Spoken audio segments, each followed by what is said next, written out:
Tom Wood, what a pleasure. Thank you. We're very honored here. And with your camera. Never a photographer without a camera. Yeah? Okay.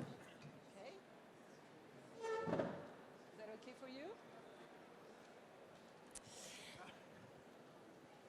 So, well, not too much, Tom, please. Well, everybody knows you now, of course. You're an Irish photographer. I still present you. You are also known as the Foti Man in Liverpool, the city where you have photographed from all the angles from since the early 60s, 70s, sorry, late 70s. Football stadiums, markets, docks, nightclubs. You know each of it. And as evidenced by your books, Bus Odyssey and All Zones of Peak.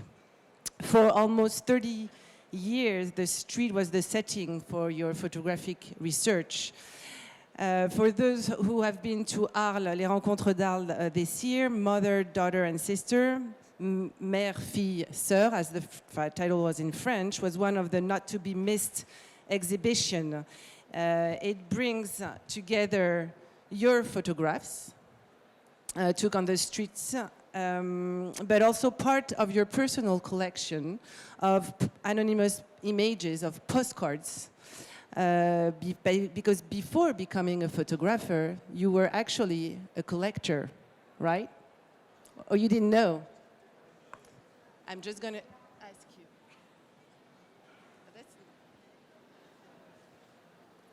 Do you want me to show the... No, I'll keep it. Okay. I have another copy. So you start, can you, tell us a bit, how did you happen starting collecting postcards? Can we have the postcards from the back of the book first?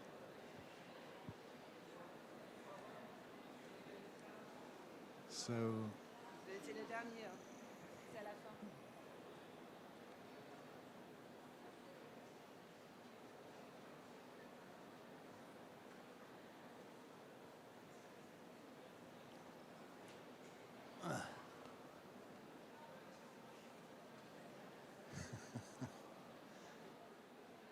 Go ahead. No, you're waiting. Okay, so we need to go right to the back of the book, if we could. C'est là. Okay. Yeah.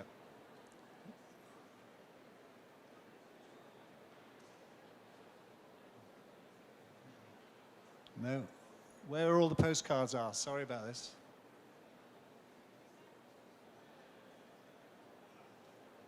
Are they here? Oh, bloody hell. So we failed.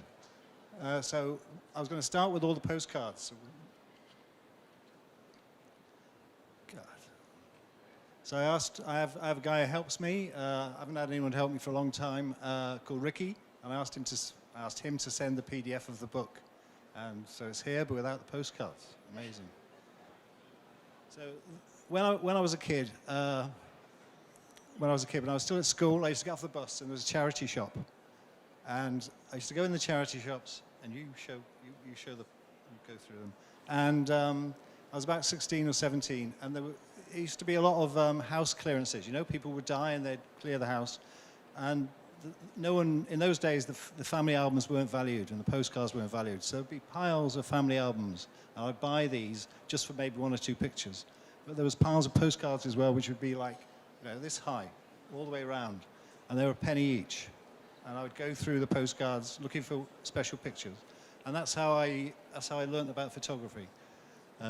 My parents never had a camera. I didn't do art at school. So something innate in photography is and because I didn't know about the history of photography, when I was looking for these pictures, and there's no particular composition or beautiful light by a great photographer, so what is essential in them is the presence of the people. So that which is irrespective of the color, the composition, all the other stuff that goes with the picture. And so I would look through these I might look through 1,000, you know, and buy, well, edit them down to maybe 20, then edit them down again to 10, and buy them. And then I'd be walking home and thinking, why did I buy this one? It's not good enough, you know? What does that mean? And then I'd go home and I would put them into categories, you know? So I had mothers and daughters, sisters, soldiers, churches, obscure landscapes. So that's how I began. And then later, as I was like 21, I ended up, because I was always good at drawing, I ended up at art school because I was told it was a great place to go. There was lots of girls and parties, and so I went to art school, and I was painting, you know, for a couple of years, and you know, someone gave me a camera, a Rolleicord camera. When you look down in, yeah, it's twin lens, and so we could go on to the pictures now. So. No, we can't even go. It's not, the whole book's not in sequence anyway. So when I began, I would go out on the street. I was very shy, and I'd see people. And in those days, probably now as well, there was lots of women and kids on the streets, not many men. And you know, I would go up and say, "Can I take a picture? I'm doing a project about mothers and daughters, or I'm doing a project about whatever. You know, whatever they look like, I would be doing a project about." So really. So when I worked, years later when I was working in New Brighton, I had a letter from the Documentary Photography Archive, which when people would challenge me, say, what are you up to? I'd show the letter, and it says, I'm recording life today for the future. So that got me out of a lot of, you know, scrapes. So in the beginning, I was doing portraits, asking people's permission. And later, I learned a little bit about photography. I discovered Joseph Sudek and those wonderful contact prints he did. Nothing like my work, but you know, when I saw the original prints, I was absolutely bowled over.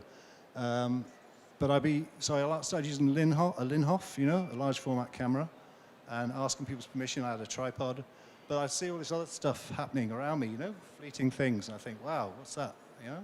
So I got a Leica camera and tried to learn to take pictures with a Leica. So this book is a mixture of mothers, daughters, sisters, which, you know, fundamentally lots of portraits there, but candid work as well. Okay, so if we go maybe back to the beginning, I could say things about pictures. Yeah, this is the cover. This is there's a women's market outside town in Liverpool. Only women really went there with their daughters and their mothers. There were hardly any men. I went there every Saturday morning for 15 years. I was really close to everybody, just, you know, photographing face to face, and no one ever told me to, you know, fuck off, get lost. Quite the reverse. They would say, you know, would you do my daughter's wedding or something? So I'd photograph lots of people's weddings, and then there'd be 200 people there, and they'd see me at the wedding, and they'd see me at the market 6 months later, and think, oh, that's that guy who did the wedding, he's okay, you know? And they'd ignore me maybe, or just tolerate me. So that was a strategy of working. And then in the afternoon, I'd go to the football, which was all men. Whichever, you know, Liverpool or Everton were playing at home, I'd photograph all the men arriving at the ground. So big contrast. And then I'd go, of course, on the bus, photograph on the bus on the way there, go across on the ferry boat, photograph on the ferry boat, on the bus coming back. And then in the evening, we go to the nightclub, you know, for a drink and stuff, and I bring a camera, and that became Looking for Love. So this is one from the market, yeah. We can see like color, black and white images, color images, different formats. Yeah, how many people saw the show in Arles? Anybody here? A few of you, yeah. So what was great to see, when you see the actual pictures, you can see, you know, this is done on a large format camera, and that was 35mm. You can sense the quality, you know, of the skin and, you know, the flesh. Augusta Edwards has got 5 big medium format prints downstairs. Anyone who looks at her stand, opposite D38, I think, which is Sit Down's gallery, who represent me here in Paris. There's a small show in this gallery as well. Anyone's got more time in Paris? It's about 15, 20 minutes away on the tube, just on one line. Gallery Sit Down, okay. So if you go on a bit. And yeah. just, Tom, sorry, but what about the, why is there, color and black and white? And Yeah, so when I began, I was a painter originally. And, you know, why would I shoot in black and white if I could shoot in color? I didn't know about the history of photography, so all I knew was I'd collected photographs. In the family albums would be, you know, faded color pictures, which I liked. I didn't mind that they were faded. I liked the physical print. And the other thing I didn't tell you was there would always be magazines in there, like Picture Post, you know, and Illustrated, Life, Vogue, you know, Vogue, those beautiful pastel colors in Vogue, you know, and I would take these magazines home as well, cut them up, and on the walls of my bedroom I had, you know, rock stars and girls, and in the spaces I'd put these pictures I cut out. So eventually the whole bedroom, every wall and the ceiling was covered with pictures. This is before I ever thought about being a photographer. So where does that come from, you know? Liking images. And, you know, there's millions of images out there, but you want special images. So the guy who talked before me, where is he? Yeah, he's really articulate. You know, I couldn't say those kind of things. But all I know is I'm interested in the pictures. And, you know, I've asked her permission, and you know, but I haven't asked their permission. But, you know, both are interesting to me. You know, little details, you know, the fact, you know, this little thing she's got on her wrist, the two kids asleep, the two girls asleep. I've been having a drink in the pub across the road over there, and this lady was in there, and I followed her. Well, I didn't follow her. I was walking out with her, and then she was going into this pub, and I said, could take a picture of the daughter, and she held her up. So that's how that was made. What about the text? And What? again. Yeah, see, this is... I won't have any answers on my questions, Go I on, think. sorry. I can go with you, Go on, no, public. Go on, sorry. All right, say no more, I only answer questions. No, go ahead. I'm glad. I mean, I'm really happy to listen to you. But I'm here just to ask some questions. I was interviewed by a famous historian, David Chandler, great in England once, Photo Books Bristol, you know, and he came all the way, you know, from the south coast up to interview me, and we talked about what he would ask me, and after 2 hours later, he'd only asked like 2 questions. I'm shy, I am. Well, I thought you were shy, but... So what about the text? What you text? choose to add some text in the book? No. Textual, the publisher, wanted someone to explain who I was to French readership, and this guy, what's his name? In the back of the book, this is important. He wrote a really great essay. He'd reviewed the Men and Women book before, and Textual asked him at the last minute, so he was going to use some of that. But he researched all kinds of stuff about me right at the back. Yeah. Francis Hodgson, Yeah. Anyone know him? Brighton University. The really famous New York Gallery came to see me recently, and he said it was one of the best essays he's read about photography. So if you got the book, make sure you read the essay. So yeah, it's a good essay. It says lots of stuff I can't say. Because I don't remember things, you know, I write things down in the journal. I've got like these journals that go this thick, you know, I've got about 6 of them. And yeah, he's dipped into these journals and written interesting things. I think there's humor in the pictures as well, you know, and I like the idea pictures can work in all kinds of different ways, and I'm exploring life, I'm exploring photography and how photography works. And making books is a whole other thing. But you want a book that you can look at and move through, you know, and it doesn't wear out, you know, and you keep going, and then you get the end, and you go back in again. And, you know, a lot of these books are, you know, she mentioned I was called Photoman because I tended to photograph in the same areas over and over again. So again, people became familiar. I photographed this family over many years. I photographed the 3 sisters before they had children. So that was another strategy, a way I worked, you know, and you can see I'm very close to people all the time. So, okay. And a lot of these, because this series was one of my first series, a lot of this is early work, you know. There was another book called Women's Market, which is all about that one market, which was published by Stanley Barker last year, which is a great book I really like. So it's always a tribute to women, though. Yeah, I mean, Liverpool is quite a matriarchal city, you know, like half the population is Irish, and you know, the women are really strong. It was a tough place, you know, they had riots there in the 80s and high unemployment. Some estates would be 40% unemployed, and it was the women who held everything together. And, you know, for me to make a picture of them, you know, but I'm honored that they would let me. So are you still doing this nowadays? I mean, Yeah, because does it work? If I see sisters all the time, you know, so you have motifs, don't you? And you do certain things all over you know. So, yeah, if I see sisters, they're interesting, aren't they? If I see brothers, they're interesting as well. So that kind of family likeness, that, you know, it's always extremely interesting. Faces are extremely interesting. And so I don't feel I'm documenting anything. I feel more like I'm exploring, you know? perception. And when I look at someone, they look at me, you know, and what happens. A lot, you know, sometimes in the market, the women, I'd be trying to photograph them candidly, but they could sense I was doing it, you know. So that sense of being stared at is very interesting. So you sense they were tolerating you, and other times you sense someone didn't want to be photographed, so I wouldn't take the picture. But as I say, this is pretty early work. You know, a lot of these are, you know, early 80s. You know, I've been photographing a lot of other stuff since as well.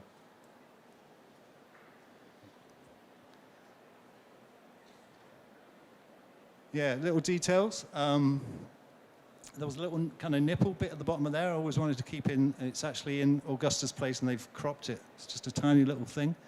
The little girl's finger. The color's lovely. The lady had these wonderful blue eyes and love bites on her neck. So go and have a look at the actual print. And this is just me in the cafe having a cup of tea and, you know, doing a candid shot. Okay. This is like the serious large format stuff I used to use, you know, cloth over my head, long 1 second exposures, beautiful prints. Okay. Yep, same, all done on the Linhof. Okay. How are we doing for time? Is there someone who wants to ask a question to Tom? Actually, I like questions. please do. Who is your major influence? Do you have any? I would say found photographs. Just found photos. Where I began. Obviously, I know all about the history of photography now. I mean, when I was waiting for that first roll of film to be developed, there was a magazine called Camera, published in Gravure in Switzerland, and there was like loads of them. And this whole issue was Joseph Sudek, and I didn't know anything about art photography, you know, or whatever, and I stole it.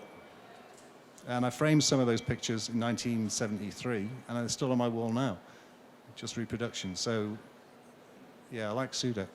You know, all the great people that are here and you love and like, you know, I enjoy them all. I learn lessons from them.